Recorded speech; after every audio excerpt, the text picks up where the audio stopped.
Hey, I'm Curtis Stone. Are you ready for another GMC trade secret? I hope so, because I'm ready to give you one.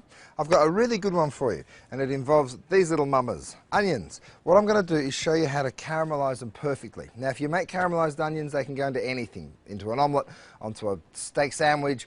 You can serve them on a little crostini with some blue cheese. It's endless, okay? And you can make a bunch of different varieties. So I'm going to show you what to do. There's a couple of little tips that make it a whole lot easier. Firstly, peel your onions, of course, and then what you're going to do is cut the core out.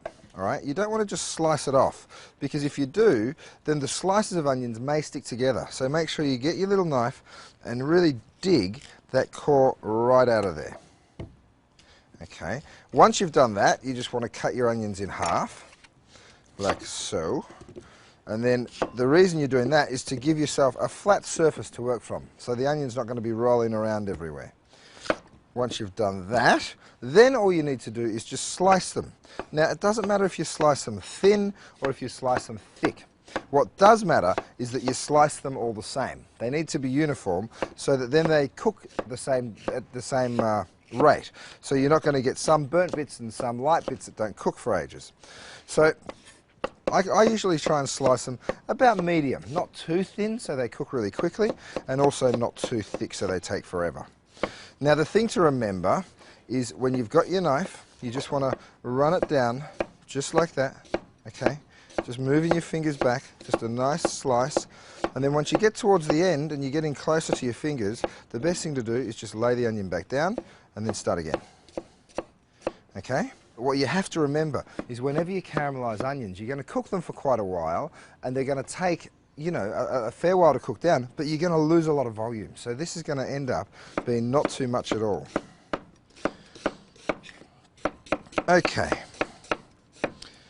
Good. Once you've sliced your onions, you've done all the hard work. And look, I'm not crying. You know why? Because I've got a nice sharp knife. You usually cry with onions because you're squashing them and using the force of the knife to squash the onion, and that releases a little chemical that acts on your tear ducts. So make sure you've got a good sharp knife. Okay, get yourself a hot pan. Be quite generous with the amount of oil you put in. Swirl it around, and then you can start to add your onions.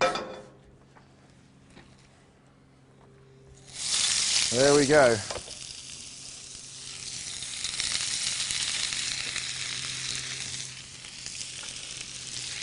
Now, once the onions go in, what you want to do is keep them moving. Whether you use a spoon or whether you're comfortable doing a little bit of a toss,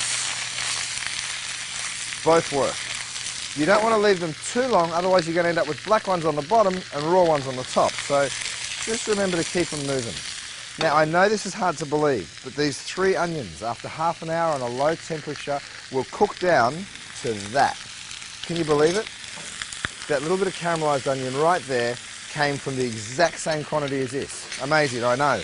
Now, like I said, they're so adaptable you can put them into a million different things, but one of my favorites is this. You just take yourself a little bit of that caramelized onion, and it keeps in the fridge, spread it over a little crostini, and then with just a little bit of blue cheese, oh, what an appetizer. I'm Curtis Stone, and that's your GMC Trade Secret.